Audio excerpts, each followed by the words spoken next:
Yeah, my honorable mention, and I have Nick Sirianni, and he could have been higher because my expectations for Philadelphia was low. Yeah. I really thought he had lost the locker room, and I fully expected Philadelphia to crash and burn this year. So he's doing one hell of a job to have him at 10-2, and so that's the reason he's even in the top 5, right? But he has all the talent, though. So, that's why he's not in the top 3, because he's working with some good stuff, some good recipes. Nick Sirianni. No, yeah, that was Nick Sirianni. Matt LaFleur from Green Bay. I expected Green Bay to be decent just because of Jordan Love, man. And so the expectations wasn't really low enough for him to be in my top 3 for where they're at right now. But they are playing really good ball. 9-3. Yeah, and they're about 2 games, maybe 3 games higher than where I thought they'd be at this point. And that puts him in my top 5. There you go. Yeah, what do you think? I agree. These would be my honorable mentions if I had the NFC side. You did do your fair share of ragging on Sirianni earlier on in the season. I did, man.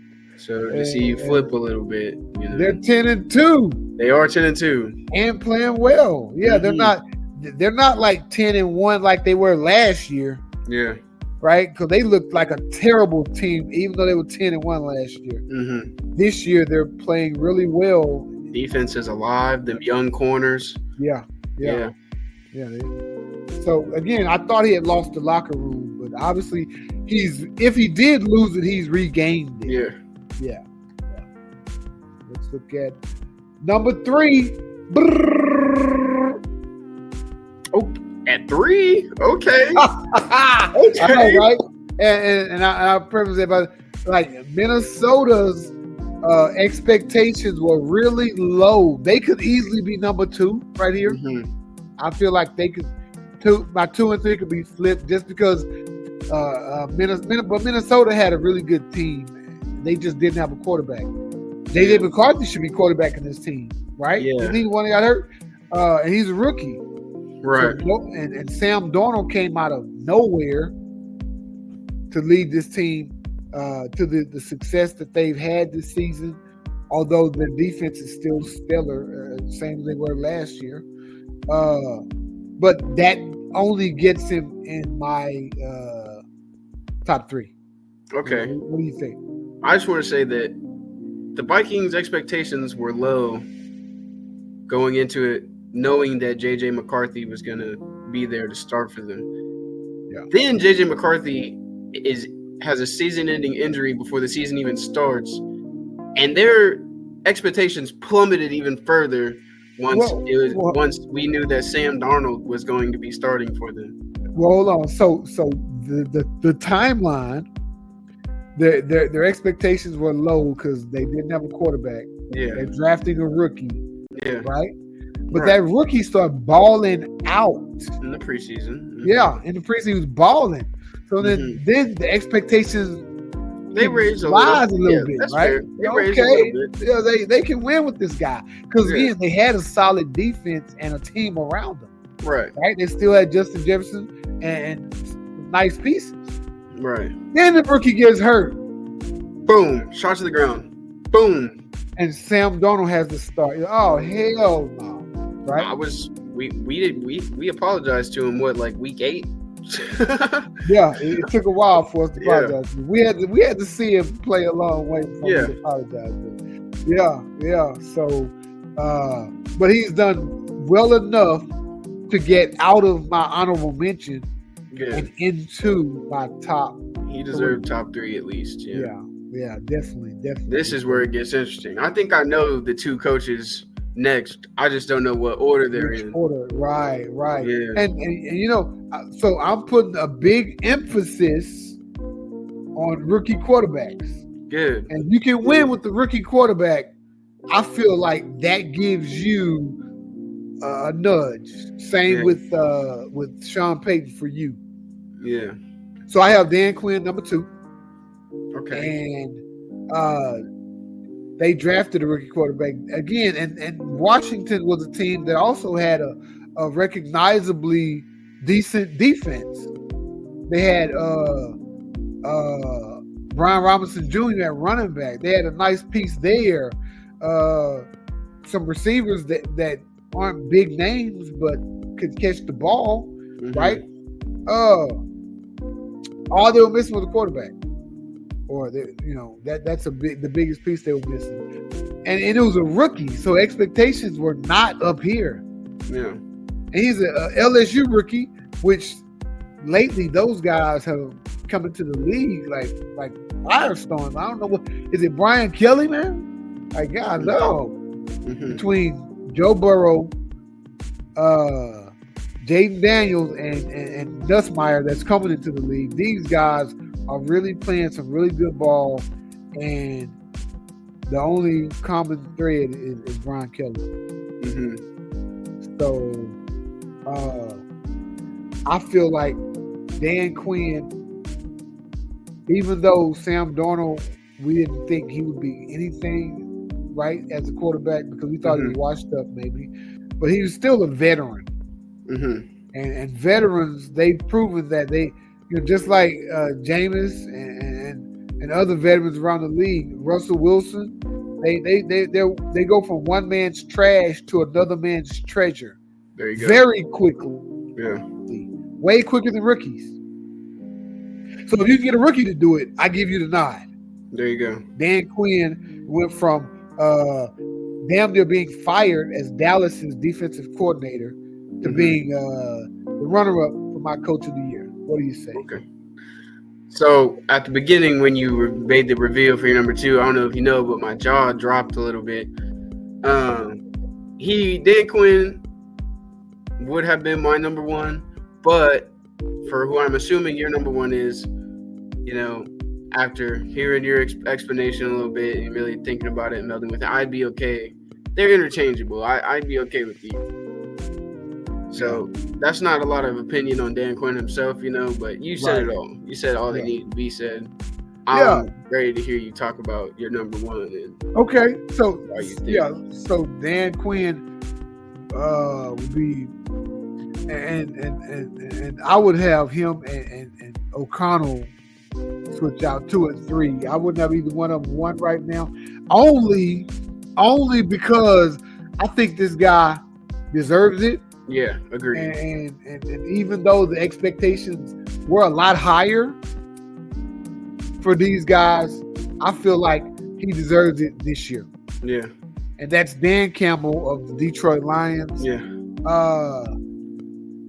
I'm not sure anyone expected Detroit to be at this point with only 1 loss. Even as high as the expectations were, as good a team they had last year, to be at this point in the season with just 1 loss. Detroit is synonymous with Cleveland as far as bad franchises go. Yeah.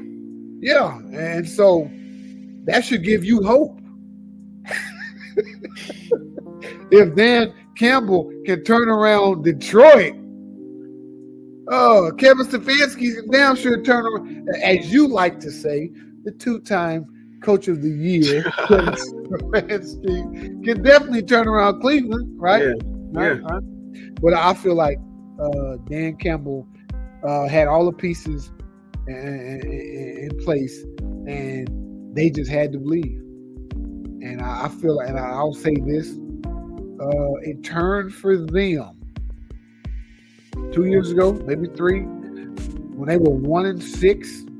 And I saw a video. Maybe they were on in-season Hard Knocks or something. I saw the video. Dan Campbell pleaded with these guys. Guys, just trust me. Just believe in me. Believe in the process. Believe in these coaches. Believe that we'll put you guys in the right position. And we'll get there. We'll be there. That was his speech to the guys on the practice field. I think at that moment is when everything changed. Yeah. And they've been really playing at a high level ever since. And I used that same speech last year with my JV basketball team because we were losing in the beginning of the year, like something awful, and I knew we were a better team than that. And I told the guys, I said, just believe in me, guys. Just believe that what I'm doing will help you guys get better. Believe in where I'm putting you. And we won like 5 of our last 6 games. 5 teams that had beat us previously, we beat the second time around. And, I felt like it was because I used the Dan Campbell, believe in me, fellas, speech. Mm-hmm. What do you think, man? Yeah, long time coming for Dan. It's really, for me, it's between him and Dan Quinn to win it. I'd be okay with either. And I think, honestly, now, thinking about it, I probably would be more okay with Dan Campbell winning it over Dan Quinn. He deserves it. He deserved it last year, but, so did Kevin Stefanski. I mean, he deserves it. They have one loss, 11 wins. They have one loss. They lost early to Tampa Bay, but they have a lot of dominating wins too. Yeah. A 52-6 against the Jags, 52-14 against the Titans, 47-9 against the Lions, 42-29. 47-9 against the Cowboys, 42-29 to the Seahawks, 24-14 to the Packers, 24-6 the Colts. They've been on a war path. Yeah. All year long. The Lions know where they want to go, and I think they're gonna get there. I do too. And it's gonna be. It looks like it's gonna be a showdown between the Lions and the Chiefs. Although I think the Chiefs are gonna. Chiefs are not making it to. I don't think so either. I think there again. Yeah. Again, I'm saying that because of their record, but I feel like they'll lose in the playoff. The Chiefs, either to Pittsburgh, I picked Baltimore at the beginning of the year. But the more I think about it, man, it's going to be Pittsburgh or somebody else. It ain't going to be Baltimore. Mm-hmm. Baltimore not playing good. Yeah, in the AFC Championship, that's going to knock off the Chiefs. Oh, you don't think it's going to be Baltimore that does it? No. Yeah. No. Interesting. Yeah, it is. I would like it to be because I want to see Lamar Jackson do his thing, but they look really shaky. They look as shaky as the Chiefs to me. I'll tell you right now, I am a huge Chiefs hater. I'm also a Browns fan. Yeah. So, I don't want to see Baltimore or Cincy or Pittsburgh even in a Super Bowl. Yep. I would much rather see Kansas City in another Super Bowl than the Steelers, but I would rather see the Ravens in a Super Bowl than the Chiefs and the Steelers. Absolutely. I honestly just don't like Pittsburgh at all. I get that. I don't like the Ravens and the Bengals because I can't like them.